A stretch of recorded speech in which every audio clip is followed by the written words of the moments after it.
Now, quick takeaways from this question and journal entries in general. Number one, whenever we are talking about full settlement, that means उसके बाद उस इंसान का account बंद हो रहा है, उससे ज्यादा पैसा हमें नहीं मिलेगा. So whenever we have a term of full settlement, हमारे पास हमेशा या तो डिस्काउंट अलाउड होगा या डिस्काउंट रिसीव होगा. दूसरी बात, जब भी हम चैरिटी कर रहे हैं, हम फ्री सैंपल्स कर रहे हैं या हम एडवर्टाइजमेंट कर रहे हैं, हमारा एडवर्टाइजमेंट अकाउंट ही डेबिट होगा हमेशा. ठीक है.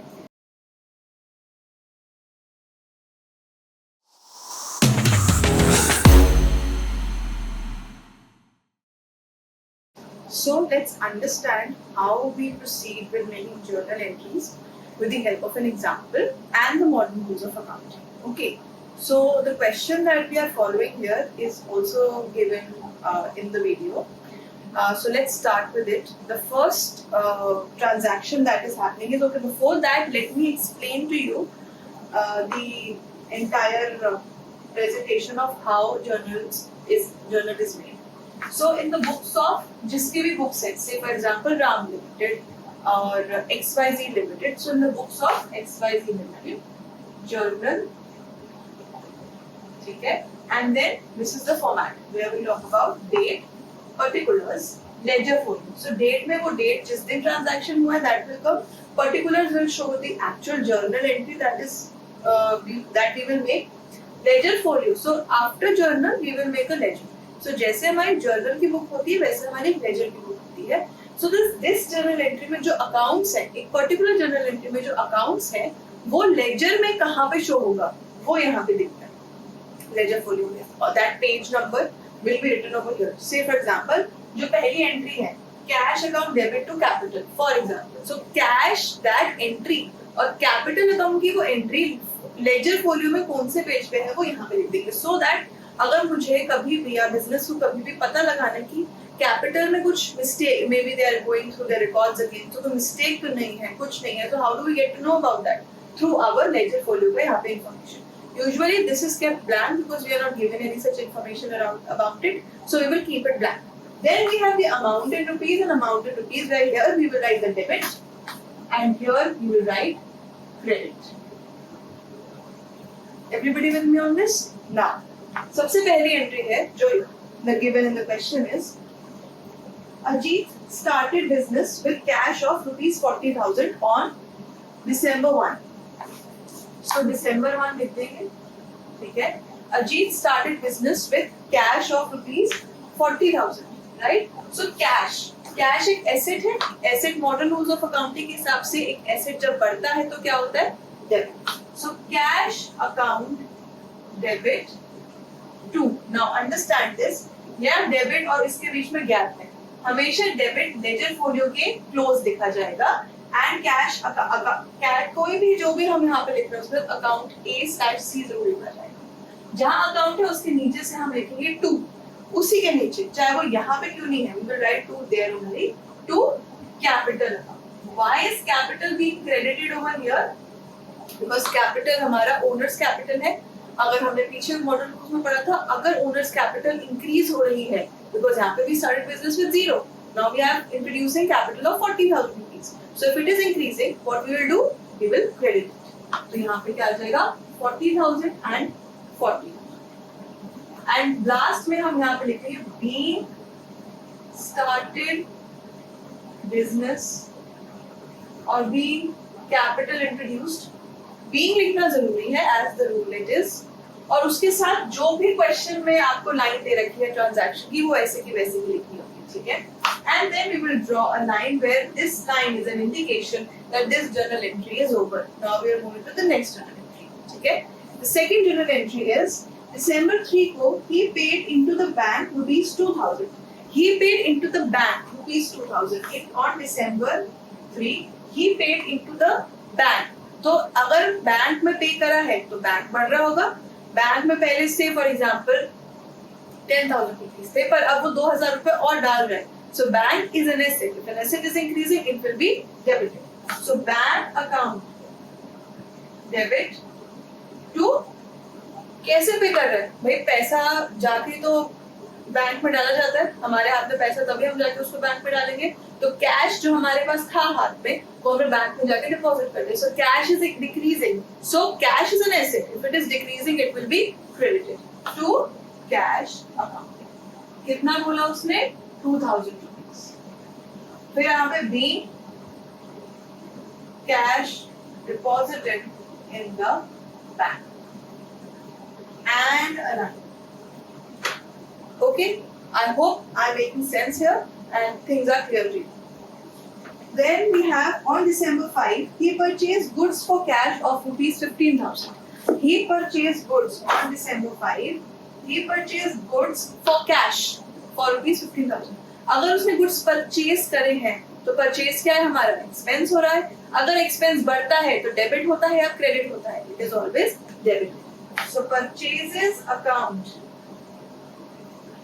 debit to what?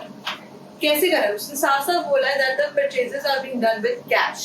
So cash is an asset. If an asset is decreasing, it will be credit.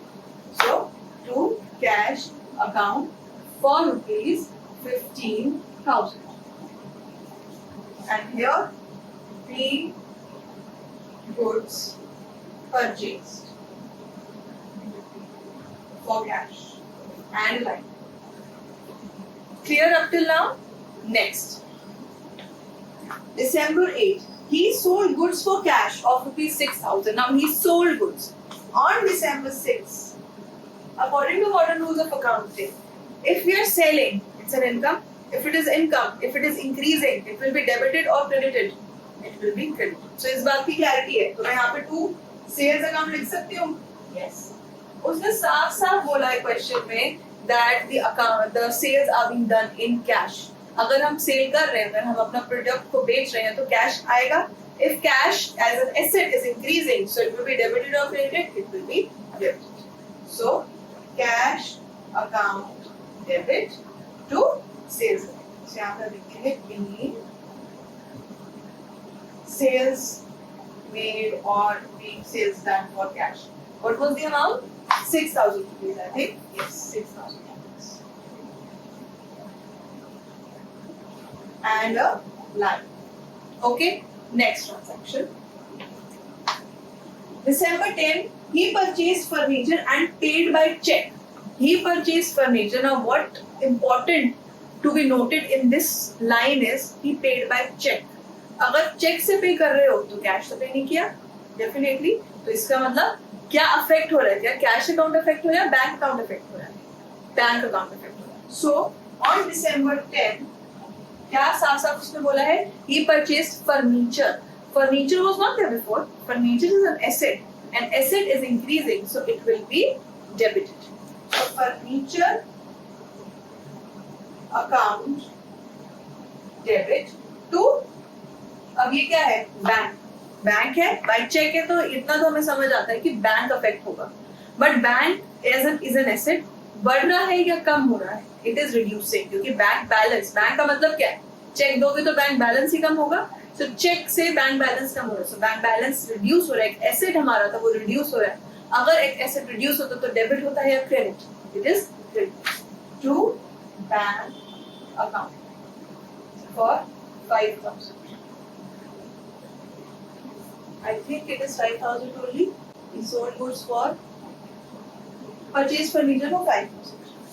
So यहाँ पे हम लिख देंगे being furniture purchased and we draw a line. Okay. Next transaction. He sold goods to Arvind 4,000. On December 14th, I think, he sold goods to Arvind for rupees 4,000.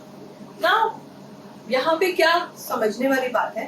अगर तो लिखा होता he sold goods, तो हमें assume कर लेते कि उसने sell करे हैं goods by cash only.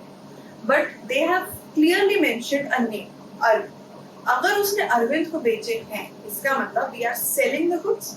If we are selling the goods, we are not receiving the payment for that good. तो इसका मतलब अरविंद हमारा debtor है. क्या है अरविंद हमारा? Debtor. So if it's a debtor is an asset. Why? Because कल को वो हमें पैसा देगा. तो हमारे लिए क्या है, एसेट। सबसे पहली बात तो ये है कि अगर सोल्ड गुड्स है तो क्या होना चाहिए, टू सेल्स अकाउंट, इतना तो क्लियर है। क्यों, sales is an income, if income increases it is credit, ठीक है। तो यहाँ पे पहली बात तो हम लिख देते हैं टू सेल्स अकाउंट। दूसरी बात क्या है, मैंने क्यों अरविंद को, तो ऊपर क्या आना चाहिए, Arvind account debit for 4,000. Let me repeat this again. अगर तो उसने लिखा है that the goods are sold for cash, तो हमें मान के चलेंगे कि हमने goods बेचे और हमारे पास कैश आया। अगर लिखा है the goods are sold, तो हम बोल देंगे कि हाँ, हम assume कर लेंगे कैश में होगा। पर अगर नाम गिवन है, any name, be it Arvind, be it Suresh, be it Ramesh, or be it Surya Brothers, or be it any brothers, be it XYZ Limited, अगर नाम है इसका मतलब या तो वो डेटर होगा या वो क्रेडिटर होगा, एज सिंपल एज दैट, ठीक है। अगर सेल कर रहे हैं, we are selling the goods, if we are selling the goods then that means हमें कैश आना चाहिए था, हमें कैश नहीं आया। इसका मतलब जो सुरेश है वो क्या, जो अरविंद है यहाँ पे वो क्या है, हमारा डेटर है। डेटर वो इंसान है जिसने हमें पैसा देना है पर उसका डेट है, ठीक है। तो उसने हमें पैसा देना है, हमें पैसा उसने दिया नहीं है। अगर उसने हमें पैसा देना है, उसने हमें पैसा नहीं दिया, तो वो हमारे लिए क्या है, एसेट। फ्यूचर में पैसा आएगा, अच्छी बात है, so it's an asset for us, ठीक है। If an asset increases, it is debited और credited, it is debited. So we have Arvind account debit to sales account, ठीक है। और यहाँ पे हम लिख देंगे being goods sold to Arvind and line draw, okay. Next, he purchased goods from Amrit rupees 10,000. He purchased goods from Amrit. Purchase goods है, any December 14 ही होगा। He purchased goods from Amrit rupees 5,000 के,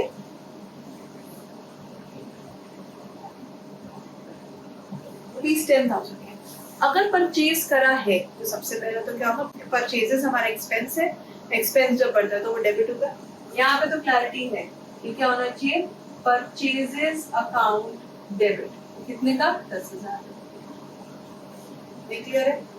अब उसने अमृत से लिया, क्या उसने बोला कि उसने परचेज किया, अगर लाइन होती ही परचेज गुड्स तो हमें अज्यूम करके चलते कि वो गुड्स कैश पे होंगे, तो हम यहाँ पे लिख देते टू कैश, क्योंकि हम कैश पे खरीदे तो हमारा एसेट कम हो रहा है। अगर हमारा एसेट कम हो रहा है तो फिर हम उसे क्रेडिट कर देंगे, ठीक है। अगर लिखा होता ही परचेज गुड्स फॉर कैश, तब तो साफ साफ लिखा है भाई कैश पे करा है, तो फिर से again we will credit it. But यहाँ पे they have written mention a name Amrit. अगर उन्होंने नाम मेंशन करा है, इसका मतलब वो हमारा या तो डेटर होगा या हमारा क्रेडिटर होगा। अगर हमने गुड्स परचेज किए हैं किसी से तो हमें उनको पैसा देना है। अगर हमने उनको पैसा नहीं दिया है, we have to give them, that means they our a liability, तो मतलब वो क्या हो गया हमारा क्रेडिटर।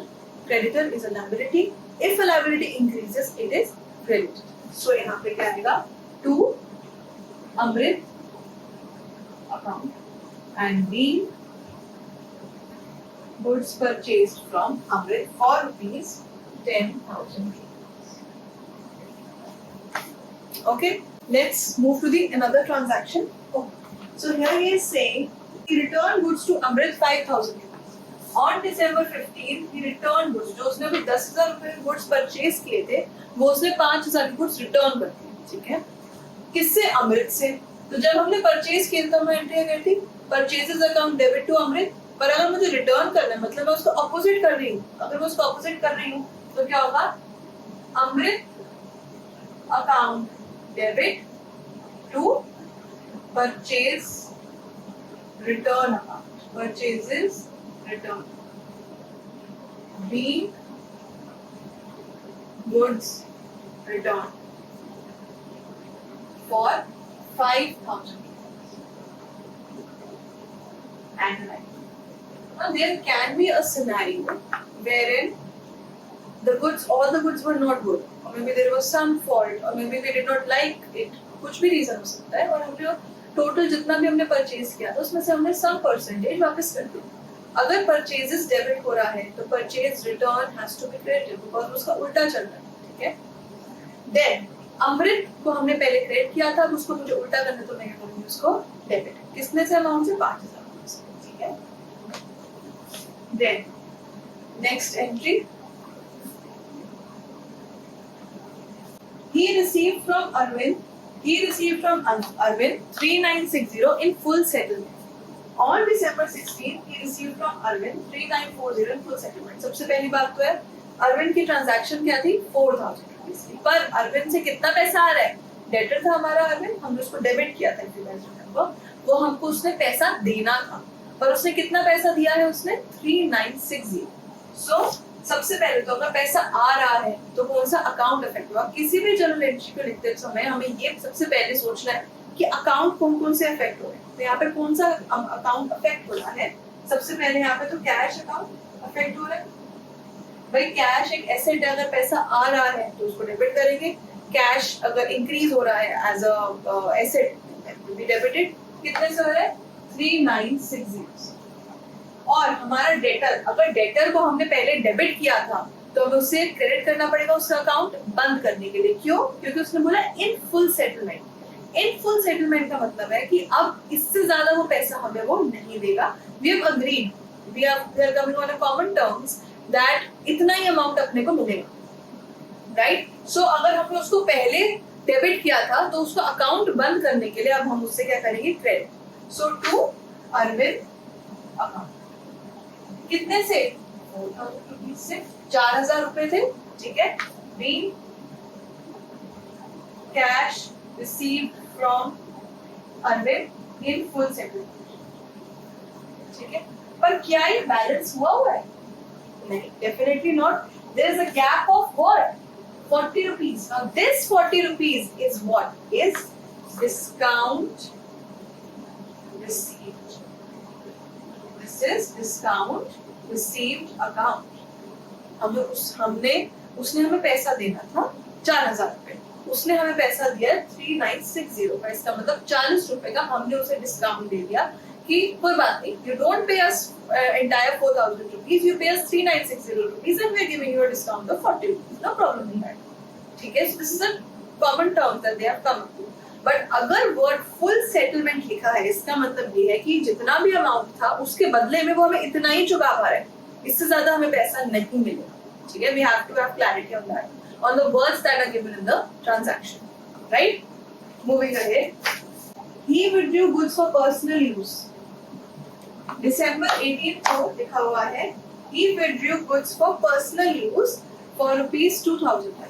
He withdrew goods. जब भी withdrew होता है, withdrew is an indication कि उसने अपने लिए किया, ठीक है, और लिखा भी हुआ है for personal use. So अगर उसने withdrew करा है goods for personal use, that means it is drawings. क्या होता है वो? हम क्या word use करते हैं? Drawings. So drawings is an expense. If an expense increases, it will be debited. So drawings account debit, not as an expense, but drawing as a capital account. Right? The first that we talk about, capital introduced or drawings done. If they are increasing, then that will be debited. If they are decreasing, if a capital is increasing, then it is credited. If a capital is decreasing, then it is credited. So we are debiting drawings account to purchases account. कितने से 1000 being goods taken for personal use and okay. Next, he withdrew cash from business for personal use. पहले उसने goods personal use के लिए लिए, फिर उसने cash personal use के लिए लिया. अगर December 20 को good cash personal use के लिए ले रहा है तो drawings account debit again. Drawings account debit. हमारा कैपिटल drawing से कम हो रही है, अगर हमारी कैपिटल कम हो रही है तो वो डेबिट होगी. टू साफ they have written cash निकाला है. साफ पिछले एंट्री में क्या था? गुड्स निकाला है. इस एंट्री में क्या है? कैश निकाला है. And cash is an asset. If an asset is decreasing, it will be credited. So by cash taken for personal use for rupees. कितना कैश लिया है? 2000. Next, he paid telephone charges for rupees 1000 on December 24th. He paid telephone charges. Now telephone charges क्या है? It is an expense. If an expense is increasing, it will be debited. So telephone charges account debit to किससे? अगर कुछ भी mention नहीं है इसका मतलब भाई हमने कैश ही दिया होगा, ठीक है? कितना अमाउंट है? Amount of rupees 1000. The telephone charges paid. Okay.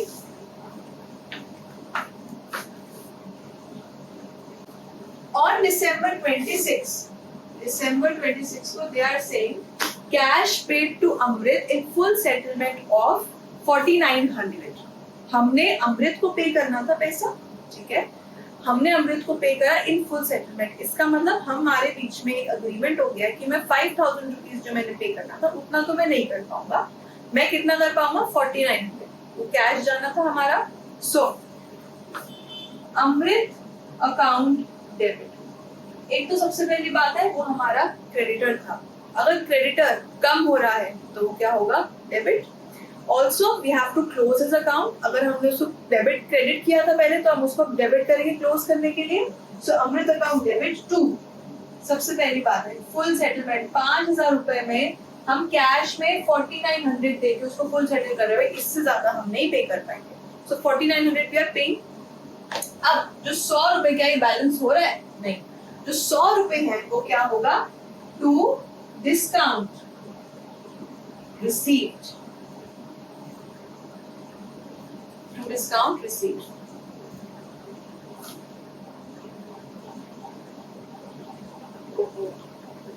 Okay, so there is one change in this transaction over here. Instead of discount received, it is discount account.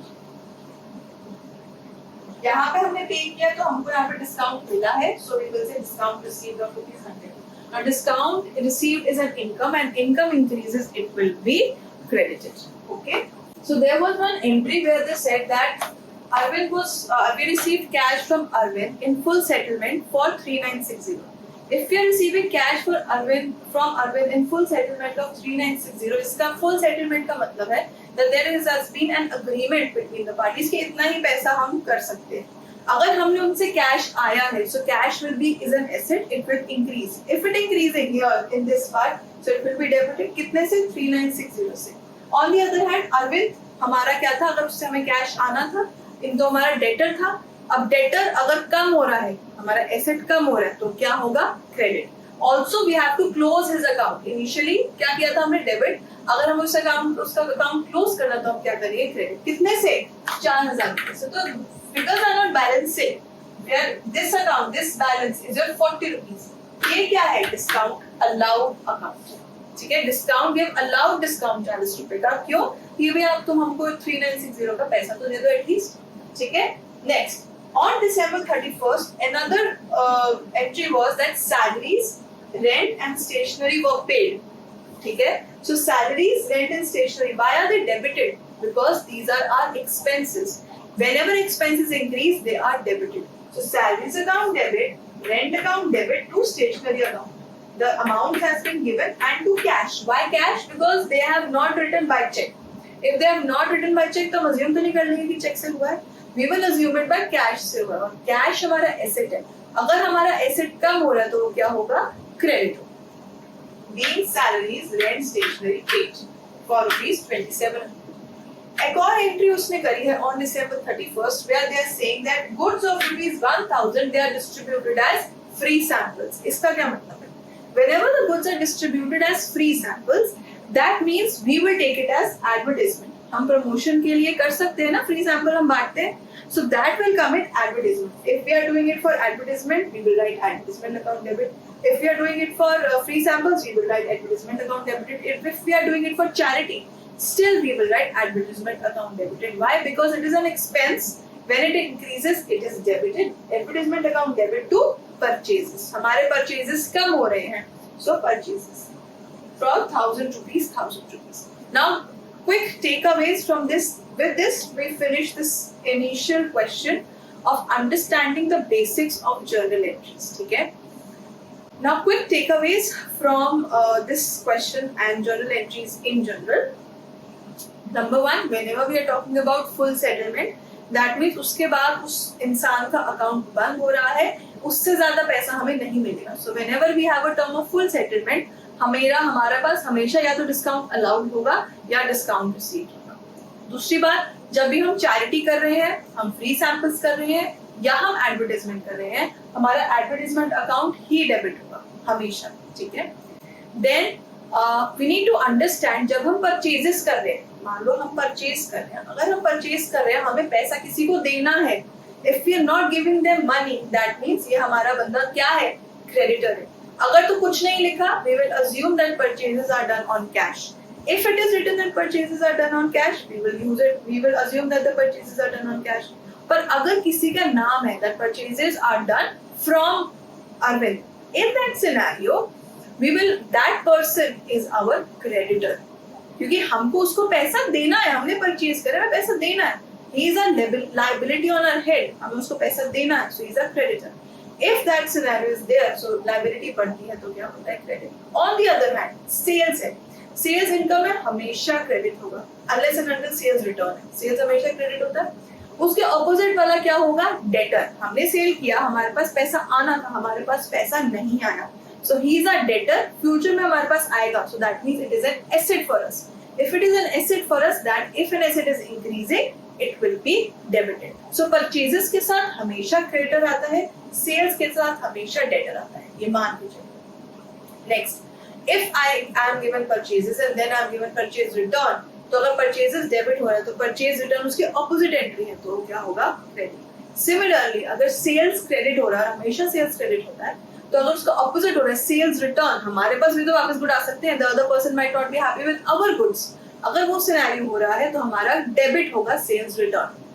Capital, whenever we have an opening entry, and opening entries हमारे पास cash, building, plant, furniture इससे आया और हमारी पूरी capital बनी. Capital is always credited.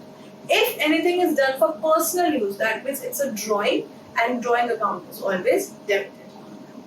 Okay, so these are the quick takeaways from the journal entries point of view. I hope that you understand, you are understanding what I'm teaching here and following the modern rules of accounting. So I have followed modern rules of accounting. It is a matter of choice whether you want to follow modern or traditional rules of accounting, whichever is your wish or your understanding how you get it. And so I hope that you have understood what I have taught, and I hope that you like my video. So if you like this video and you want more such content on accounting, finance and any related topic, then please like and subscribe to my channel. Thank you.